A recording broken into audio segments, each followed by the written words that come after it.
Assalamualaikum warahmatullahi wabarakatuh. Selamat siang. Kami dari kelompok 11 akan mempresentasikan soal dan pembahasan dengan materi Mann-Whitney test dan Range-Sperman test. Anggota kelompok kami adalah sebagai berikut. Fitri Laila Ramadhani dengan NIM 010, Azizah Wulandari dengan NIM 025, Rita Susanti dengan NIM 040, dan Diah Puspitaningrum dengan NIM 058. Pada kesempatan kali ini, kami akan membahas 3 soal beserta jawabannya yang bersumber dari textbook karangan Lee J. Bain dan Max Engelhardt dengan judul Introduction to Probability and Mathematical Statistics, exercise pada chapter 14. Soal pertama akan dijelaskan oleh Fitri Laila. Kepada Fitri Laila, dipersilahkan.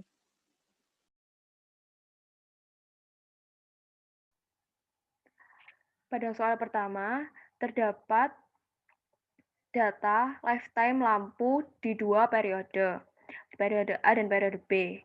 Di sini kita akan menunjukkan dengan menggunakan Mann-Whitney U. Nah, di sini test the hypothesis that the manufacturing process is unchanged for the two different period at alpha sama dengan 0,10 atau 10%.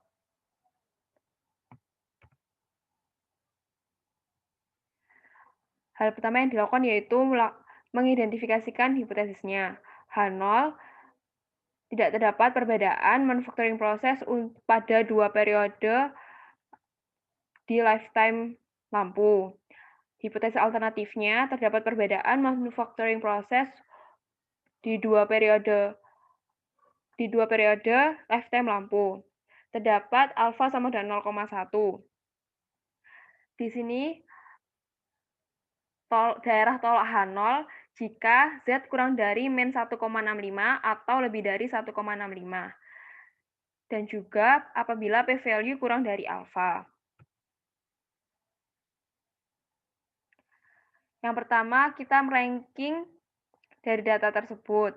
Nah, didapatkan tabel seperti ini. Nah, datanya diurutkan, lalu terdapat sampel AAA, BBB seperti ini. Terdapat poinnya seperti ini juga. Nah, di sini didapatkan UA sama dengan 93 dan UB sama dengan 7. Maka nilai U sama dengan nilai minimal dari UA dan UB yaitu 7. Di sini terdapat N-nya itu NA sama dengan NB yaitu 10.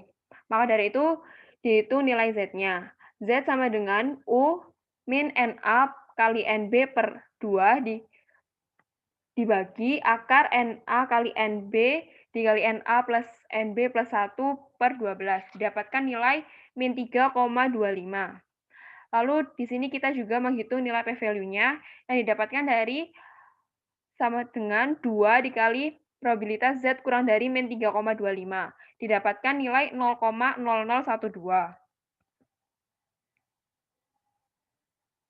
Maka dapat diputuskan yaitu karena nilai Z-nya sama dengan min 3,25 yang kurang dari min 1,65, maka tolak H0. Dan juga karena p-value-nya sama dengan 0,0012 yang berarti kurang dari alfa sama dengan 0,1, maka tolak H0. Jadi didapatkan kesimpulannya yaitu terdapat perbedaan manufacturing proses di dua periode lifetime lampu. Selanjutnya adalah soal nomor 2.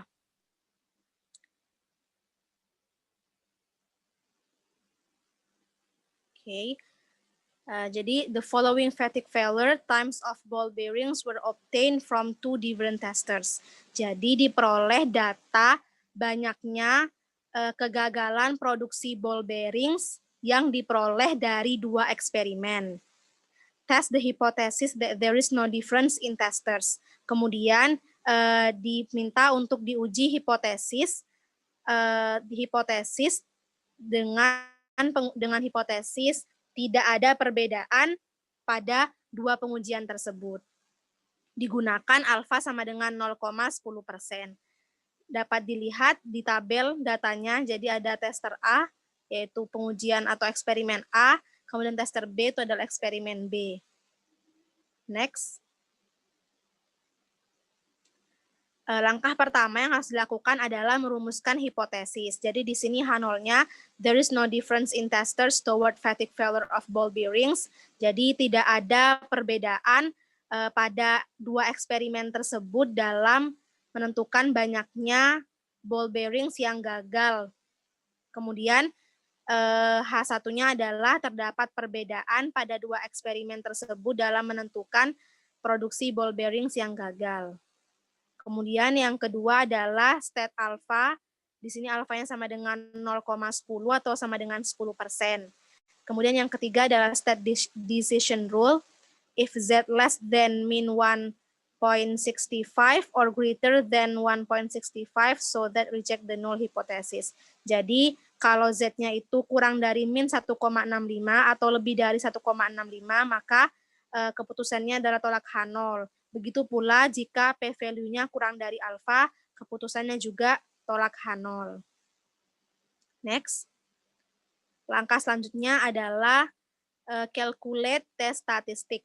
Jadi yang pertama harus kita lakukan adalah melakukan ranking terhadap datanya. Jadi yang pertama skornya itu diurutkan dari yang terkecil dan terbesar, dari yang terkecil ke terbesar, tanpa menghiraukan apakah dia sampel A atau sampel B. Jadi diurutkan dulu saja semua, kemudian di rank. Karena di sini tidak ada data yang sama, maka ranknya seperti biasa dari 1, 2, 3 sampai dengan 19 nantinya, karena total datanya ada 19.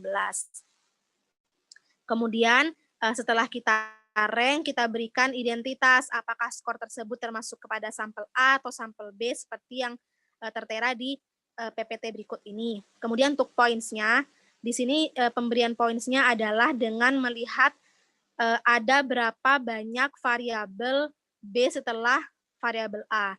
Jadi setelah sampel A ini ada berapa banyak sampel B. Kita ketahui bahwa NB-nya adalah 9, maka setelah A ini ada sebanyak 9 sampel B. Makanya di situ ditulis 9. Kemudian jika kita melihat pada sampel B, setelah sampel B itu ada berapa sampel A. Nah, kita peroleh bahwa ada 3 sampel A, maka di situ diberi poin 3. Begitu seterusnya. Next. Nah, kenapa kok di sini sampel B-nya itu semua 0? Karena setelah rank ke-15 yaitu sampel B, seterusnya ke bawahnya tidak ada lagi sampel A, makanya dia dianggap 0 seperti itu. Diberi poin 0 maksudnya. Next, setelah melakukan rank, kita di sini akan mencari UA-nya. Jadi UA-nya poin tadi dijumlah berdasarkan sampelnya. Jadi kalau sampel A berarti poin untuk sampel A dijumlah semua, maka kita peroleh UA-nya 84, kemudian UB-nya adalah 6. Nah, untuk mendapatkan nilai U sendiri itu rumusnya adalah U sama dengan nilai minimum dari UA dan UB. Dan kita tahu di sini nilai minimumnya adalah 6. Nah, kita juga ketahui bahwa NA sama dengan 10 dan NB sama dengan 9. Setelah kita memperoleh semua informasi di atas, maka langkah selanjutnya adalah kita hitung Z-nya. Nah, untuk menghitung Z di sini dapat dilihat sesuai dengan rumus yang tertera pada PPT, kita peroleh nilai min 3,184. Selain nilai Z, kita juga dapat menghitung nilai p-value. Untuk nilai p-value digunakan rumus sebagai berikut. P-value sama dengan 2 dikali peluang dari Z kurang dari min 3,18. Jadi min 3,18 di sini adalah nilai Z hitung yang sudah kita peroleh tadi. Nah, hasilnya adalah 0,0007 dikali 2, maka hasilnya 0,0014. Kenapa kok dikali 2? Karena ini adalah uji dua arah, makanya dikali 2. Next. Kemudian, langkah selanjutnya adalah state result. Jadi kita menentukan keputusannya apakah dia tolak H0 atau terima H0. Nah, berdasarkan hasil Z sama dengan 3,184 kurang dari min 1,65 atau dengan kata lain adalah di luar daerah kritis, maka dia tolak H0. Begitu pula ketika kita menggunakan nilai p-value. Juga hasilnya tolak H0 karena p-value sama dengan 0,6 0,0014 itu kurang dari alfa sama dengan 0,10. Makanya dia tolak H0. Nah, karena tolak H0 maka kita peroleh di sini kesimpulan bahwa there is a difference in testers toward fatigue failure of ball bearings. Jadi ada perbedaan pada dua eksperimen tersebut yang menentukan banyaknya ball bearings yang gagal akibat mesin seperti itu. Selanjutnya, soal 3 akan dijelaskan oleh Diah dan Azizah. Kepada Diah dan Azizah dipersilahkan. Ya, soal 3. Dengan data di bawah ini akan diuji hipotesis bahwa brand A dan brand B independen dengan alfa 10% atau 0,10. Dapat dilihat dalam kolomnya brand A dan brand B. Kemudian kita dengan menggunakan range Spearman, bandingkan small sample dan large sample approximation-nya. Selanjutnya, next.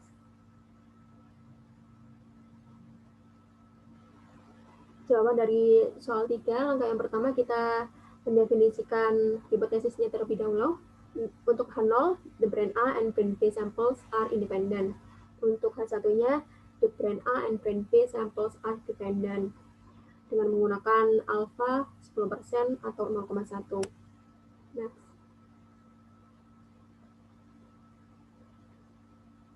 Selanjutnya untuk daerah kritisnya, untuk small sample approximation-nya dengan T derajat bebas 8 dan alfa per 2 0,05 kita dapatkan T kurang dari min 1,860 atau T lebih dari 1,860. Jika T kurang dari min 1,860 atau lebih besar dari 1,860 maka keputusannya dicek H0. Kemudian untuk large sample approximation-nya menggunakan Z dengan alfa per 2 0,05, maka Z kurang dari min 1,65 atau Z lebih dari 1,65. Jika Z kurang dari min 1,65 atau lebih dari 1,65, maka keputusannya akan dicek H0. Jika menggunakan p-value, maka p-value kurang dari alfa, keputusannya akan dicek H0. Next.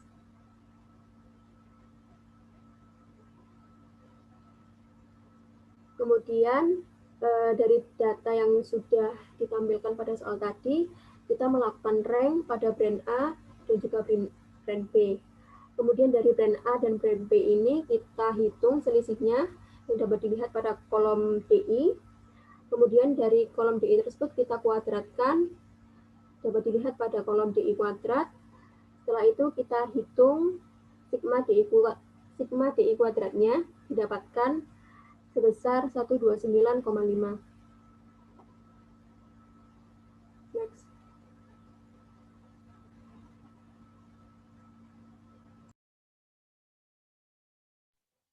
Selanjutnya, untuk nilai N ini sama dengan nilai NA ataupun NB sebesar 10.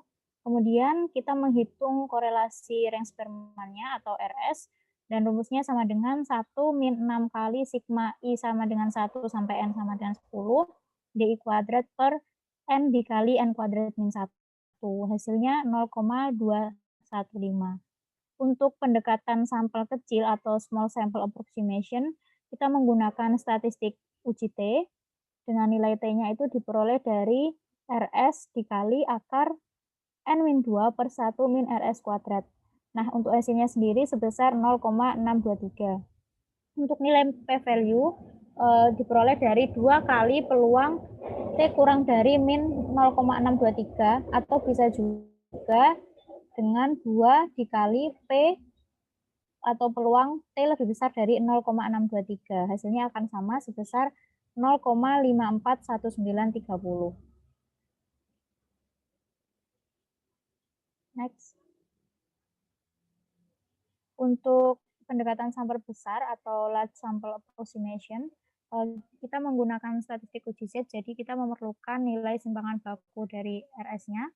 Untuk simpangan baku RS ini sama dengan akar 1 per N-1, yang hasilnya sebesar 0,33. Untuk nilai Z-nya sendiri sama dengan RS min mu RS per sigma RS. Untuk pendekatan Z ini, mu RS disepakati sama dengan 0. Jadi 0,215 dikurangi 0 dibagi 0,33 yang hasilnya sebesar 0,651. Untuk p-value-nya sendiri sama dengan 2 kali peluang Z kurang dari min 0,651 ataupun bisa juga 2 kali peluang Z lebih besar dari 0,651. Karena ini tergantung dengan hipotesis alternatifnya yang termasuk dalam uji dua arah. Dan nilai p-value-nya sebesar 0,515.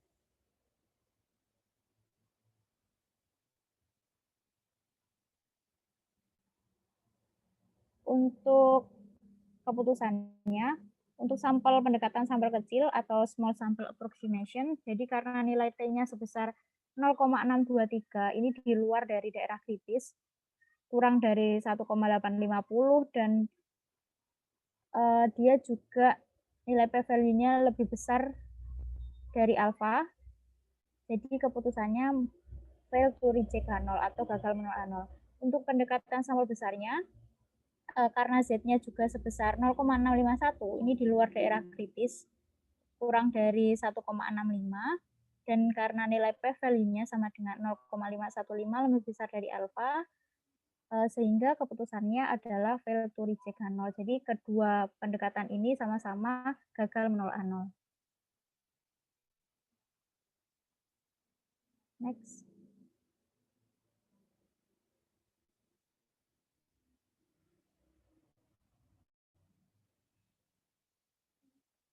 Untuk kesimpulannya, jadi di antara kedua pendekatan, baik small sample approximation maupun large sample approximation di sini, konklusinya tetap sama, yaitu gagal menolak H0, sehingga kesimpulannya brand A dan brand B saling independen.